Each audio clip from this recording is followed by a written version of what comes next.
Here's the first subject that I've found so interesting. I want to share it with you. Then I want to talk about personal development, the subject that I started listening to age 25 that revolutionized my whole life, from my mentor, Mr. Earl Schoaf. Here's an interesting subject. Just jot it down now. It's called enlightened self-interest. Enlightened self-interest. It's a fascinating study to study the idea of self-interest. But just make this note, all of us, have self-interest. The key is for it to be enlightened so that everybody wins and no one loses. You see, in life, there's never enough time to do everything, but there's always enough time to do the important things. Successful people, peak performers, concentrate on the top items. And remember, anything other than working on the top items on your list is a waste of your time. And time management is not just time management is life management. You can do anything you want with your life if you'll manage your time properly. We all have the same 24 hours a day, and the ability to concentrate, to discipline yourself, to use willpower and perseverance to concentrate on one thing at a time is a quality of all success. Nothing great has ever been accomplished without the ability to concentrate single-mindedly on one thing at a time. Here is my favorite time management question, which I give to you for free. It's simply this. Before you start anything, ask yourself, what is the most valuable use of my time right now? Make a list and say, what is the most valuable use of my time right now? When you get into your car, say, what is the most valuable use of my time right now? Ask yourself that question over and over and over again. Repeat it and repeat it and repeat it until it's driven into the subconscious mind as a command. The most important word as far as the results we get from life are concerned, in this or any other language, and that word is attitude. It is our attitude toward life which will determine life's attitude toward us. Let's face the fact honestly that we shape our own lives, and the shapes of them will be determined by our attitudes. A person with a poor attitude toward learning, for example, isn't going to learn much until he changes his attitude. If we take the attitude that we cannot do something, we generally will not do it, an attitude of failure, and we're whipped before we start. So we know then that what we receive from life, what we accomplish or fail to accomplish, is due in large measure to our overall attitude. Why would you waste 1 second doing something that wasn't progressing your dream? Go after this thing called life. Don't look back and have regrets. Understand that you're at a place and a position right now when hard work and valuing people, nothing can stop you, I promise you. So your dream will cause you to go insane, because what you want, it hunts you every single night. See, the big dogs, they won't give you the opportunity. You're gonna have to take it. I need you to remember your destination. You don't realize your dreams are so important because your DNA, who you are as a person, is wrapped up in your dreams. No matter what happens, you will not quit, because quitting is not an option, because you have a why, you have a passion, you have a purpose. I have a dream. Your DNA is in your dreams. Be the example for the crazy dreamers in this world. Our first interest is to survive. What does it take to survive? Our second interest is to succeed. What does it take to succeed? What does it take for me personally to survive and to succeed? Can I legitimately be interested enough in the things that help me both succeed and survive? And here's what I discovered. The answer is yes. It's possible to exercise self-interest, but to do it in such a way that no one loses, everyone benefits.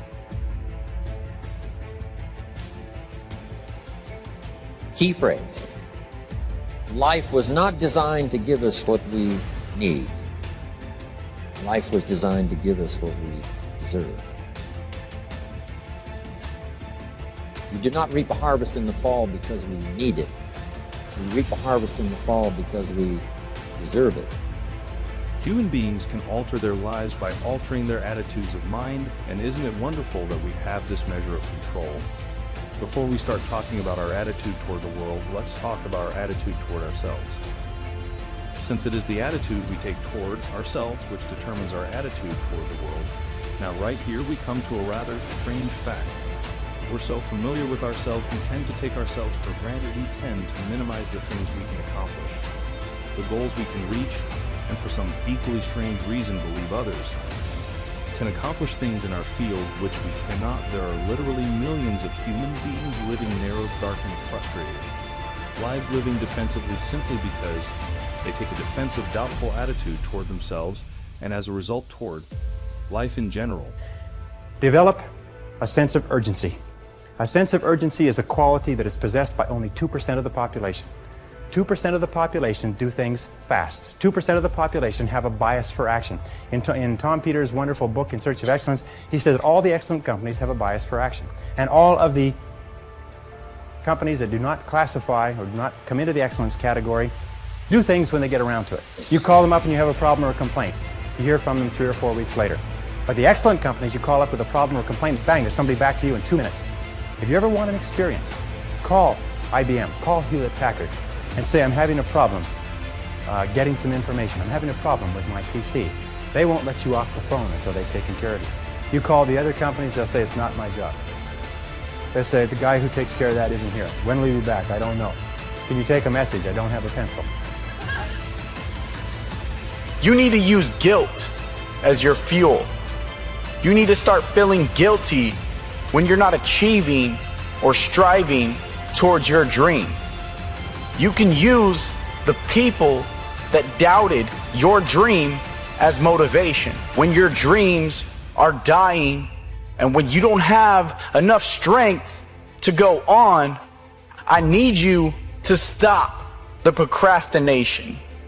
I need you to let go of all limitations. Many people are suspicious of and oppose change, yet change is the one thing in life on which we can absolutely count. People who stay young all the years of their lives not only welcome change, but see it for what it really is: new opportunity, new chances for further fulfillment. Attitude is a reflection, a result of a person's will. It is incalculably powerful. It can bring about marvelous results for us, but we need to train it patiently day by day. Not necessarily from a moral standpoint. Of course, there are some moral laws as well, spiritual and moral laws. But just the basic laws that simply say, if you wish to reap, you must plant. So jot this down. Reaping is reserved for the planters. And the reason they reap is because they deserve it. They're the planters. They deserve to reap. Interesting Bible phrase that says, if you keep knocking, you'll find open doors. Good phrase to jot down. If you keep knocking, you'll find open doors. Doors of opportunity. Doors of a chance to meet someone. Doors open for association.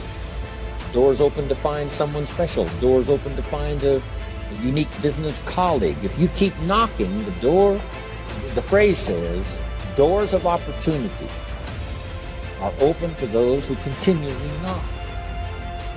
Is analysis. Make a list.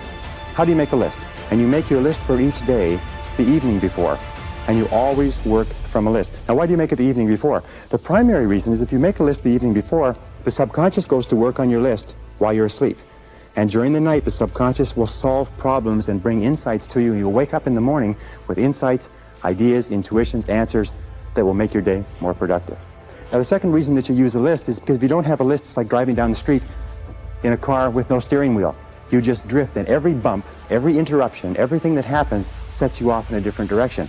A list gives you a track to run on for the entire day. Another reason that you use a list is because with a list, you can analyze where you are. You can tell what is more important and what is less important. You can tell what is irrelevant, what can be delegated, what can be delayed, what can be put off. That when you use a list and you work down the list and you check things off, each time you check something off on the list, it gives you a feeling of accomplishment.